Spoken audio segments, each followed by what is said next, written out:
अवधूत चिंतन श्री गुरुदेव दत्त श्री स्वामी समर्थ. तुम्हा सगळ्यांचं स्वामी श्रद्धा उपचारावर खूप खूप मनापासून स्वागत. आजच्या व्हिडिओमध्ये आपण बघणार आहोत की श्रावण महिन्यामध्ये भगवान शंकरांच्या कोणकोणत्या सेवा कराव्या. तसं बघा, सर्वात प्रथम आता 12 ऑगस्टला दीप अमावस्या आहे, आषाढ अमावस्या, ज्या दिवशी आपण दीपपूजन करत असतो आणि म्हणूनच त्याला दीप अमावस्या असं सुद्धा म्हणतात.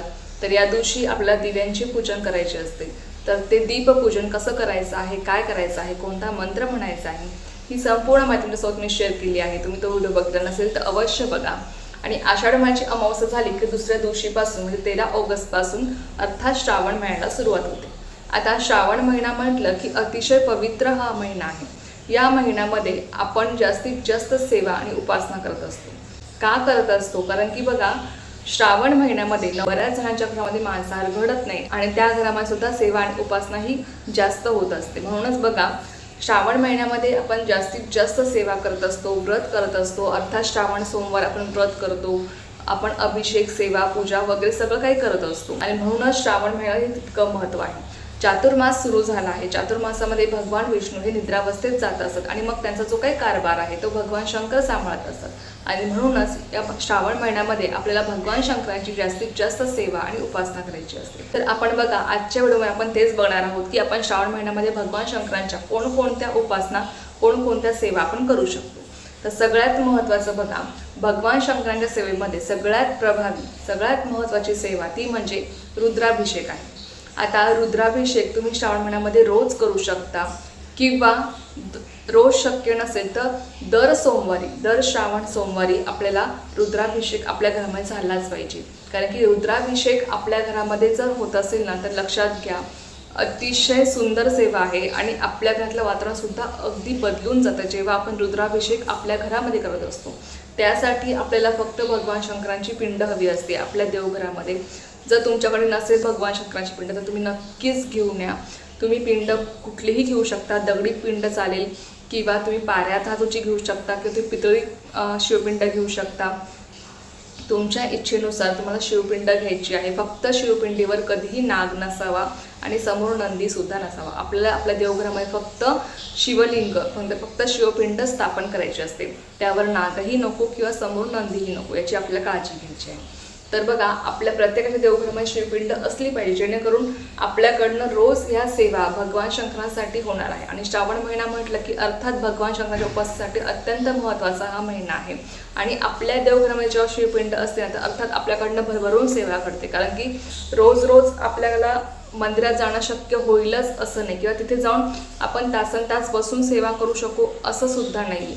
म्हणून बघा, आपल्या देवघरामध्ये जर आपल्याला शिवपिंड असेल तर नक्कीच आपण आपल्याकडनं त्या सगळ्या सेवा आणि उपासना करतात. आणि ज्यांना शक्य आहे मंदिरामध्ये जाऊन सेवा करणं तर अतिशय उत्तम आहे. तुम्ही नक्कीच भगवान शंकराच्या मंदिरात जाऊन तुम्ही भगवान शंकराच्या मंदिरात जाऊन तुम्ही अभिषेक, सेवा वगैरे तुम्ही करू शकता.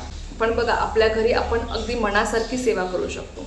तर बघा, सगळ्यात महत्त्वाची सेवा म्हणजे रुद्राभिषेक आहे. तुमच्या घरामध्ये कुठलीही आजारी व्यक्ती असेल, कुठलीही व्यसनी व्यक्ती असेल तर त्या व्यक्तीचं व्यसन घालवण्यासाठी किंवा दीर्घकालीन आजार आहे तो आजार दूर करण्यासाठी सुद्धा ही रुद्राभिषेक सेवा अत्यंत महत्त्वाची आहे. रुद्राभिषेक सेवा कशी करायची, काय करायची, रुद्राभिषेक करताना काय काय पठण करावं, ही संपूर्ण माहितीसोबत मी लवकरच शेअर करेल. आजच्या व्हिडिओमध्ये फक्त आपण सेवा जाणून घेऊया.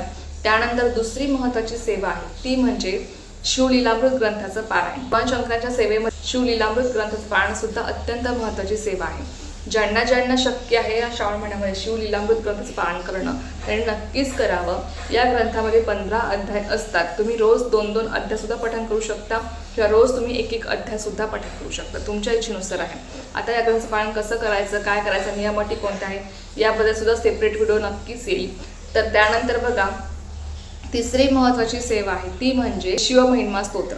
आपल्या स्वामींच्या नित्यसेवेच्या पुस्तकामध्ये या सगळ्या सेवा आहेत. शिवमहिमा स्तोत्र, द्वादश ज्योतिर्लिंग स्तोत्र. द्वादश ज्योतिर्लिंग स्तोत्र संस्कृतमध्ये अगदी छोटंसं आहे, अगदी 1.5 ते 2 मिनटं म्हणायला आपल्याला लागतात. पण हे द्वादश ज्योतिर्लिंग स्तोत्र आपल्याला रोज नित्यसेवेमध्ये पठण करायचं आहे. 2 मिनिटापेक्षा तुम्हाला जास्त वेळ लागणार नाही, पण अतिशय प्रभावी स्तोत्र आहे. त्यामुळे नक्की सगळ्यांनी पठण करायचा प्रयत्न करा. त्यानंतर बघा, शिव अष्टोत्तर नामावली. शिव अष्टोत्तर नामावली ही भगवान शंकरांची, यामध्ये 108 नावे असतात. आपल्याला रोज जर तुम्हाला खरंच शक्य असेल ना भगवान शंकरांच्या पिंडीवर रोज 108 बेलाची पाणी वाहून 108 त्यांची नावे पठण करणं तर अत्यंत प्रभावी ही सेवा आहे. नक्कीच करण्याचा प्रयत्न करा. नाही शक्य तर एकच बेलपान वाहून सुद्धा तुम्ही रोज ही सेवा करू शकता. रोज भगवान शंकरांची तुम्ही 108 नावे पठण करू शकता. शिव अष्टोत्तर नामावली सुद्धा आपल्या नित्यसेवेच्या पुस्तकामध्ये आहे. त्यांच्याकडे नित्यसेवेचं पुस्तक नाही आहे, त्यांनी नक्कीच स्वामींच्या जवळपासच्या केंद्रामध्ये जाऊन तुम्ही हे पुस्तक घेऊन या किंवा तुम्ही गुगलवर सुद्धा सर्च करू शकता शिव अष्टोत्तर नामावली किंवा तुम्हाला यूट्यूबवर सुद्धा मिळून जाईल. तर भगवान शंकरांचे 108 नावे पठण करत करत तुम्ही ही सेवा करू शकता. ज्यांना लिहिता वाचता येत नाही किंवा ज्यांच्याकडे कुठलंही पारायण नाही आहे, कुठलाही ग्रंथ नाही आहे, अशा सेवेकरांनी ओम नमः शिवाय ओम नमः शिवाय या मंत्रास तुम्ही 108 वेळेस किंवा त्याहीपेक्षा जास्त तुमच्याकडनं जेवढा जास्तीत जास्त वेळेस हा जप करणं शक्य होईल तेवढ्या वेळेस तुम्ही करू शकता. किंवा तुम्ही ओम नमः शिवाय किंवा नमः शिवाय या मंत्रांचा जप करून तुम्ही भगवान शंकरांच्या पिंडीवर तुम्ही बेलपत्र सुद्धा अर्पण करू शकता. मग तुम्ही 108 वेळेस जप करा किंवा तुमच्या इच्छेनुसार तुम्ही 11 वेळेस 21 वेळेस 51 वेळेस किंवा 108 वेळेस केला तर अतिशय उत्तम असणार आहे. तुम्ही ओम नमः शिवाय या मंत्राचा 108 वेळेस जप करून सुद्धा तुम्ही बेलपत्र भगवान शंकराच्या पिंडीवर तुम्ही अर्पण करू शकता. त्यानंतर बघा पुढची सेवा म्हणजे रुद्र गायत्री मंत्र. ओम तत्पुरुषाय विद्महे महादेवाय धीमहि तन्नो रुद्र प्रचोदयात.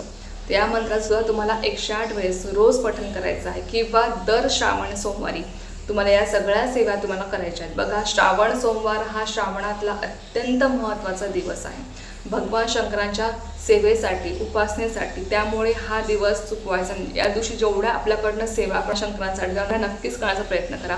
अर्थात श्रावण महिनाच खूप पवित्र आहे, त्यामुळे या महिन्यामध्ये आपल्याकडनं जी काही सेवा घडणार आहे अर्थात त्याचा बॅलेन्स आपला मागे पडतो आणि हा बॅलेन्स आपल्याला नक्कीच संकट काळामध्ये कामी येत असतो. आणि असं नाही की बघा आपल्या घरामध्ये एक जरी व्यक्ती सेवा करत असेल तरी सुद्धा अख्ख्या कुटुंबावर भगवंताचं कृपाछत्र राहत असतं.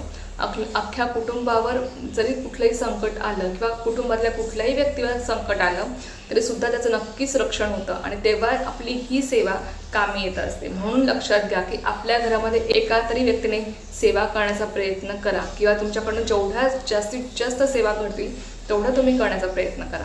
त्यानंतर पुढची सेवा आहे ती म्हणजे भगवान शंकरांची आरती. रोज सकाळी किंवा संध्याकाळी जेव्हा शक्य होईल तेव्हा तुम्ही सकाळ किंवा संध्याकाळ एक टाइम ठरवून तुम्ही भगवान शंकरांची रोज आरती आपल्या घरामध्ये या श्रावण महिन्यामध्ये तुम्ही करू शकता. खूप सुंदर अनुभव तुम्हाला आल्याशिवाय राहणार नाही.